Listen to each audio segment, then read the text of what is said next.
နေ့ကတော့တရားပေါ့နော်ဒီမျက်ခုံးတူထိုးထားတဲ့သူလေးတွေကိုဒီဖြောက်တဲ့နီးလေးကိုလုပ်ပြပေးသွားမှာပေါ့နော်ဆိုတဲ့အခါကျတော့တချို့ဆိုလို့ရှိရင်မျက်ခုံးတူထိုးထားတဲ့သူတွေလာတယ်တချို့ကျတော့လည်းပုံမှန်မျက်ခုံးလေးနဲ့လာကြတယ်ပေါ့နော်ဆိုတော့အခါကျလို့ရှိရင်တို့ဒီမျက်ခုံးတူထိုးထားတဲ့လူတွေလာပြီဆိုလို့ရှိရင်အရန်မဲတဲ့သူတွေဆိုရင်ဘယ်လိုမျိုးဖြောက်မလဲကာလာကိုဘယ်လိုဖြောက်မလဲပေါ့နော်ဒီအပိုင်းလေးကိုအရင်ဆုံးလုပ်ပြပေးသွားမှာဖြစ်ပါတယ်အဲ့တော့ပထမဆုံးအနေနဲ့ဒီတော့ဘာရင်လိုမလဲဆိုလို့ရှိရင်ဒီလိုမျိုး color corrector လေးပေါ့နော် color corrector လေးလိုမယ်ဘယ်အရောင်လေးနဲ့စပြီးတော့လုပ်မလဲဆိုလို့ရှိရင်ဒီလိုလေမော်အရောင်လေးနဲ့မျက်ခုံးအရင်ဆုံးဖြောက်မယ်ပေါ့နော်လေမော်အရောင်လေးနဲ့အရင်ဖြောက်ပါမယ်အဲ့တော့မျက်ခုံးပေါ်မှာဒီလေမော်ရောင်လေးအရင်ယူမယ်ယူပြီးတော့အရင်ဆုံးဖြောင်းလိုက်မှာပေါ့နော်မျက်ခုံးရဲ့ area ပေါ်မှာပဲဒီတော့သွားမယ်ပေါ့နော်အပြင်တခြားနေရာတွေကိုဒီလိမ္မော်ရောင်ကိုမရောက်စေဘူးဒီမျက်ခုံးပေါ်မှာပဲရှိနေမယ်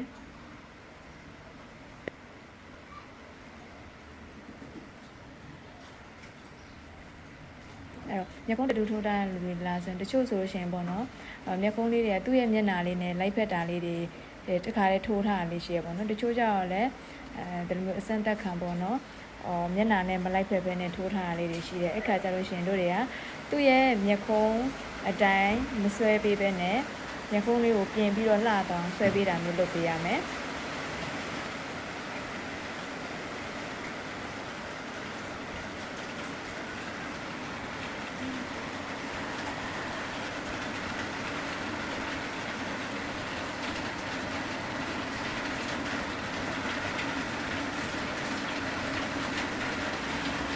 လက်လေးနဲ့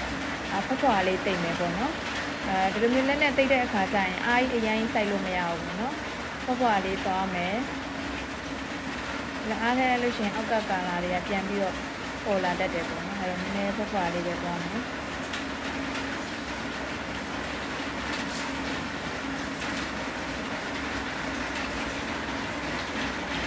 โอเคအဲ့တော့တို့တွေကကွန်ဆယ်လာကာလာကွန်ဆယ်လာလေးအုပ်ပြီးသွားပြီဆိုရင်ဘာလုပ်မလဲဆိုရင်ဒီတူဝေးလေးပေါ့နော်တူဝေးလေးနဲ့အပေါ်ကိုထပ်ပြီးတော့အုပ်ပေးမယ်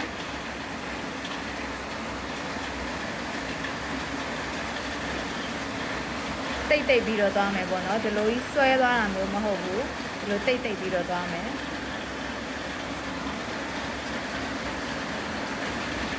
အဲ့လိုတိတ်ပြီးသွားပြီဆိုရင်အပေါ်ကနေပြီးတော့ဘာထပ်လုပ်မလဲဆိုရင်တို့တွေကကွန်ဆယ်လာပေါ့နော်ကွန်ဆယ်လာထပ်ပြီးတော့ဟုတ်ပေးမယ်အယောင်မပါတော့ကွန်ဆယ်လာပေါ့နော်ရိုးရိုးကွန်ဆယ်လာထပ်ပြီးတော့ဟုတ်ပေးမယ်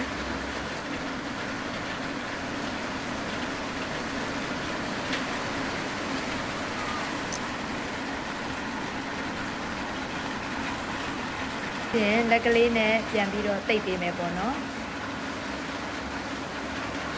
ဒီနေရာမှာတို့တွေက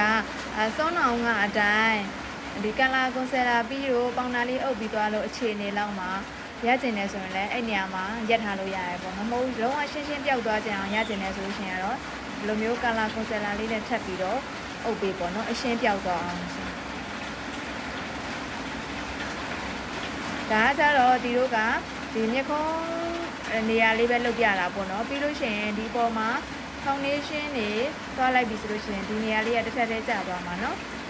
ဖောင်ဒေးရှင်းတွေနဲ့ညှိလိုက်တဲ့အခါကျရင်ဒါလေးကအသားနဲ့တစ်ထပ်တည်းကျသွားမှာပေါ့เนาะဒါကကျတော့မျက်လုံးတစ်နေရာလေးပဲဒီကကွက်ပြထားတာကျတော့နည်းနည်းကွက်နေတယ်လို့မျိုးခံစားရတာပေါ့เนาะအဲ့တော့ဒီပေါ်မှာဖောင်ဒေးရှင်းတွေတစ်ခါတည်းသွားလိုက်ပြီဆိုရင်သူကလည်းသူညီသွားမှာเนาะဒီချာလေးတော့လက်လေးကိုဒီချာလေးပိတ်ပြီးသွားမှာ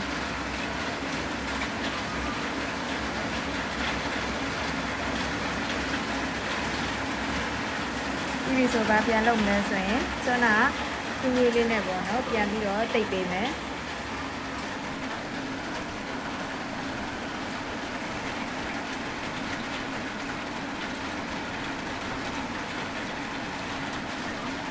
ဒါဆိုလို့ရင်အခုတိုင်းလေးရသွားပြီပေါ့နော်အုပ်ပြီးသွားပြီအဲ့ပေါ်မှာတို့တွေကဘာလုပ်မလဲဆိုရင်မျက်ခုံးထပ်ပြီးတော့ဆွဲရမယ်ပေါ့နော်မျက်ခုံးဆွဲတဲ့အခါမှာ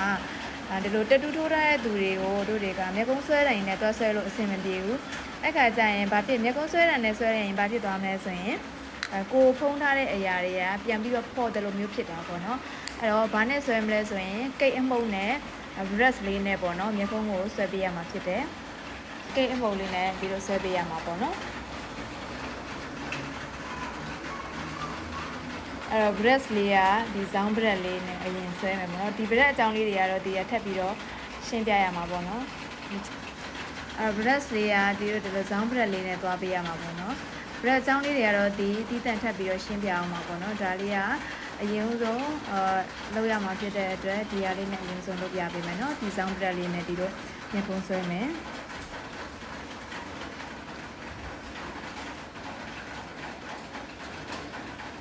အဲ့တော့ဒီတို့ကစွမ်းနာအမဲရောင်ကြီးကိုမကြိုက်တာဖြစ်တဲ့အတွက်အခုအညိုရောင်လေးနဲ့ဒီတို့ကပြန်ပြီးတော့ဆွဲမယ်ပေါ့နော်ဆွဲတဲ့အခါရောက်လို့ရှိရင်အရန်ကြီးကိုတော့အားကြီးဒီတို့ထည့်မဆွဲဘူးအမှုန်ကလေးနဲ့အရာလေးအရင်ချမယ်ပေါ့နော်အမီးကနေဆွဲပေါ့နော်ဒီထိတ်ကနေဆွဲကိုကျွန်းသွားပြီဆိုရင်တော့ဆွဲလို့ရတယ်အရင်တုန်းကလိုမျိုးဒီတို့အပေါ်ပေါင်းအောက်ပေါင်းလေးတွေအရင်ဆွဲလဲရတယ်ဒီအမီးပိုင်းကိုအရင်ဆွဲလဲရတယ်ကိုဆွဲတတ်တယ်လို့ဆွဲလို့ရတယ်ပေါ့နော်ဒီကတော့အခုအမီးပိုင်းလေးကနေအရင်ဆွဲပြလိုက်ပြီနော်အမီးပိုင်းလေးကိုအရင်ဖြည့်မယ်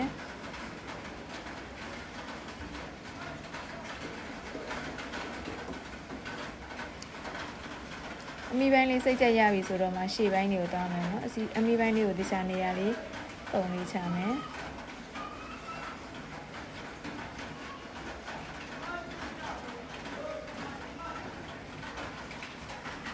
ပြီးပြီဆိုရင်ဒီတို့ကဒီရှေ့လေးတွေကိုဖွာလေးတောင်းမယ်ပေါ့နော်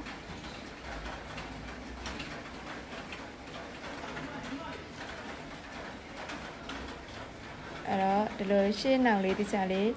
ဖွာလေးချစ်ပြီးတော့ထည့်ပေးမယ်အရင်အားမဆိုင်ဘူးเนาะမျက်ခုံးဆွဲတဲ့နေရာမှာမျက်ခုံးဆွဲတဲ့နဲ့ဆွဲမယ်ဆိုရင်လည်းအားမဆိုင်ဘူးဒီလိုအမှုတ်ကလေးတွေနဲ့ဆွဲမိဆိုလို့ရှိရင်လည်းအားမဆိုင်ဘူးပေါ့เนาะအားဆိုင်စရာလည်းမလိုဘူးပုတ်ပပလေးပဲဆွဲမယ်ဒီအမီပိုင်းလေးကိုနည်းနည်းလေးရင်းကျင်တာဖြစ်တဲ့အတွက်ကာလာနံပါတ်ဒီဘက်ကအရင်လေးကိုဒီထပ်ပြီးတော့ထည့်လိုက်မယ်အမီပိုင်းလေးကတော့ဒီလိုလေးမျက်ခုံးဆွဲတံလေးနဲ့ထပ်ရင်ပေးလေရတယ်နော်အမီပိုင်းကကိစ္စမဖြစ်ဒီကိုတွေရတာအရင်ဒီမဲမသွားဖို့တတိထားအောင်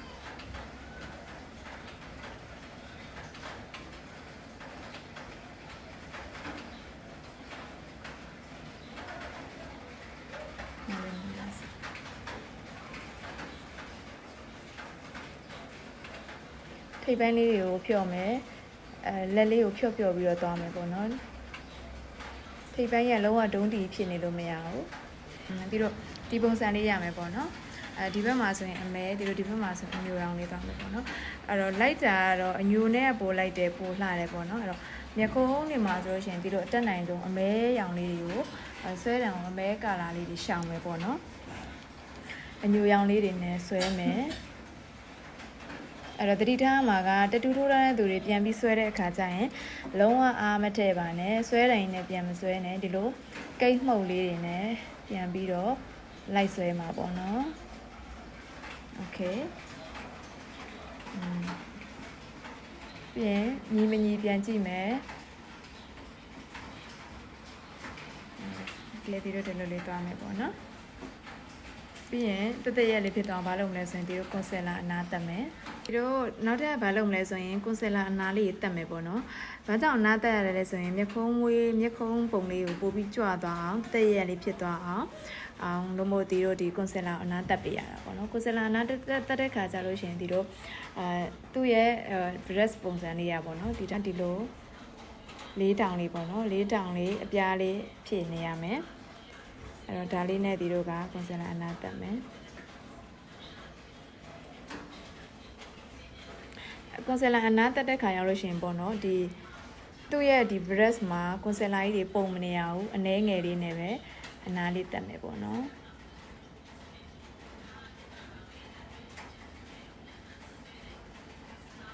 မျက်ခုံးရဲ့သူဆွဲထားတဲ့ဘောင်အောက်ဘောင်လေးမှာပဲအနာတက်ပြီးမှာမို့အပေါ်တွေကိုစားမသွားဘူးဒီအနာတက်တယ်ဆိုတာသူ့ရဲ့ဘောင်လေးတွေကိုပဲညီသွားအောင်လို့မို့တို့တွေအနာတက်ပေးတာပေါ့နော်အဲ့တော့အပေါ်ကိုတိုးသွားရင်ဆိုရင်ဘာဖြစ်သွားမလဲဆိုရင်မလိုအပ်တဲ့နေရာတွေရောက်သွားပြီဆိုရင်မျက်ခုံးကတေးသွားတာတို့ပေါ့နော်အဲ့လိုမျိုးပိန်သွားတာတို့ဒါမျိုးတွေဖြစ်တတ်တယ်